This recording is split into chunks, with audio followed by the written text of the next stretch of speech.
Well, all right. Well, it's just about to go into the news, and lo and behold, we've got Shayna calling us from Washington, D.C., so we're kind of going there live at this point. Shayna.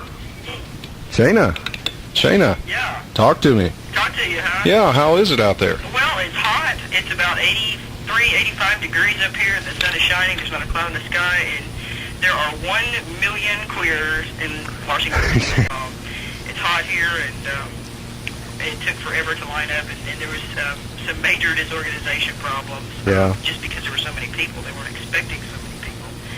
And Arkansas was ranked 66th in line, and just because there was such disorganization, everybody kind of lost place in line and just kept scrambled in. And the march was officially started at 12 o'clock, but AGLTS did not get to march until about 5:25. Wow. And imagine this, the march started at 12, it moved the entire time, and we did not get to march until 5:25, so that tells you how many people were there. After I did a die-in, which kind of stopped the progress of the parade a little bit. And also there was a fire set here in the mall between the Capitol and the Washington Monument. But overall, it was a great march. Once we got marching, we had a good time. We screamed our lungs out. We even coined the tell your ma, tell your pa, you saw queers from Arkansas. Yeah. Loved it, so. Well, tell us about, I understand that there was a reception for the Arkansas delegation. That's true. There were, here at the Bellevue Hotel, which is a nice hotel in Washington, which the task force reserved about 60 hotel rooms here. About 200 people from Arkansas showed up to reception yesterday about 5 o'clock our time, which is an hour ahead of your time. Mm-hmm. And about 200 people showed up, and people from people that had lived in Arkansas previously came, and it was just a big reunion of people. And Senator Alan Spears came. Oh, yeah. The longest-serving openly gay senator, I think, was there. And who else was here? Barney Frank talked today at the big reception that they have before the march. And Melissa Etheridge is also supposed to be here tonight. And Girls in the Nose are playing on the stage right now. Who else is here? Your girlfriend played the L Word today, and it was the biggest song of the day. Everybody came and danced and just had a good time. So right now, as you're looking back at what's happened over the last few days, and you've been there, what's the most memorable thing that stands out in your mind right now? Well, most memorable, let me see. DuPont Circle, which is a big area of gays and lesbian businesses, and businesses that support gays and lesbians, which is a few blocks from the mall, which houses the Capitol and all the Smithsonian's. Yesterday we went, and you could see nothing. You were shoulder-to-shoulder queers. I mean, there were nothing but queers there, and it was kind of like the dykes took over the city. On the metros, you had to stand in line, and everywhere a metro train came, you could look in the windows when it pulled up, and they were packed, they were screaming, and it was just wild. It's like a big rally for gays and lesbians. If I could just take a second to let my old roommate, Jennifer Chilcote, on the phone, she'd like to talk and probably share her most memorable experience. Is that okay? Okay. All right. Hey, who do I have? Hey, this is Eric, Jennifer. Hey, Eric. How's it going? Oh, it's going great. Well, I was so depressed earlier when we weren't getting started on time. It was kind of a bummer, but we got started, and I feel really energized now. Everybody just loved us around the parade route. Mm-hmm. Well, tell us about your most memorable experience so far. Lord, my most memorable experience. I don't know. I guess it was just I was really overwhelmed by the way. I mean, we almost seemed to be selected out for particular goodwill as we went along the parade route.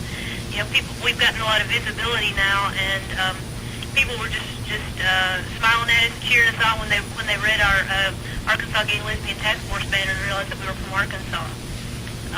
And so, like I said, some of the cheers went over really well. It's just been, it's just overwhelming. I just can't believe, I was talking to a guy who's here from Little Rock, and he said, I mean, this may be old news to you all, but he said he was watching CNN. Someone was telling us, one of the parade people was telling us that the Park Service had estimated our numbers at 300,000. I think they just did that to get us riled up. Yeah, right. But he said that he heard an original estimate on CNN that said 1.7 million, and that recently they had updated it to 2.2 million. So I think that would put us far and away the largest group that had ever marched on Washington, if that's true. You don't really want to know just how far it's gone. Just leave well enough alone. Eat your dirty laundry. It's time now for News on the Queer Frontier, brought to you in part by Triangle Rising, the newsletter of the Arkansas Gay and Lesbian Task Force. Well, as you just heard, the Gay, Lesbian, and Bisexual March on Washington, by most accounts, has become the largest demonstration in United States history.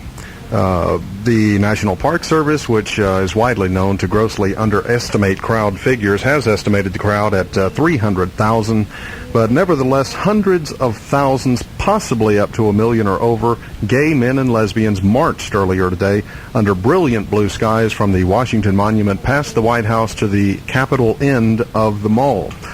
The marchers are demanding an end to the military ban on homosexuals, also protection under federal civil rights legislation, and more money for AIDS research and treatment.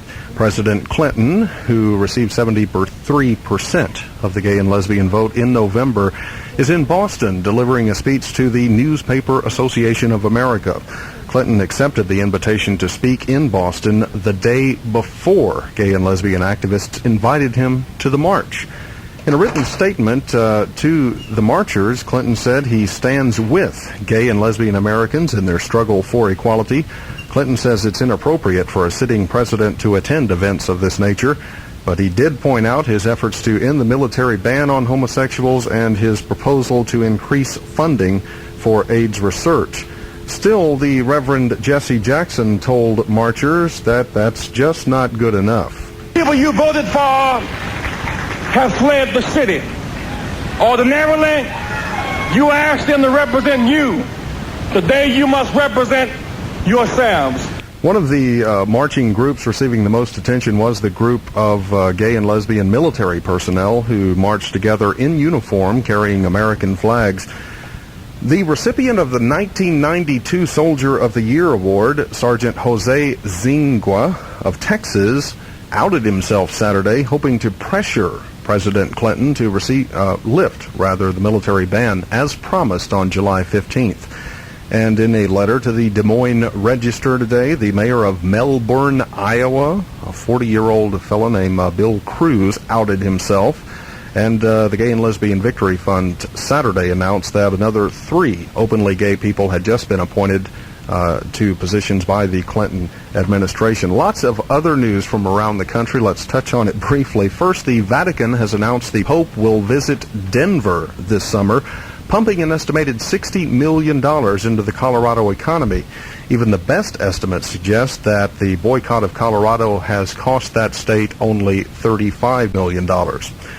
A recently released survey of over 3,000 men ages 20 to 39 says only 2.3% say they've had a same-sex experience, and only 1.1% claim to be exclusively homosexual. Sociologists, poll takers, and political analysts say they believe the number is higher, but lower than the 10% figure which is frequently used by gay activists. Now, that 10% figure came from a study conducted over 50 years ago, which said 10% of men were mainly homosexual for at least 3 years, as were about 5% of the women 50 years ago. The United States Holocaust Memorial Museum opened days ago, complete with a memorial for the gay men and lesbians who were murdered by the Nazis because of their sexual orientation.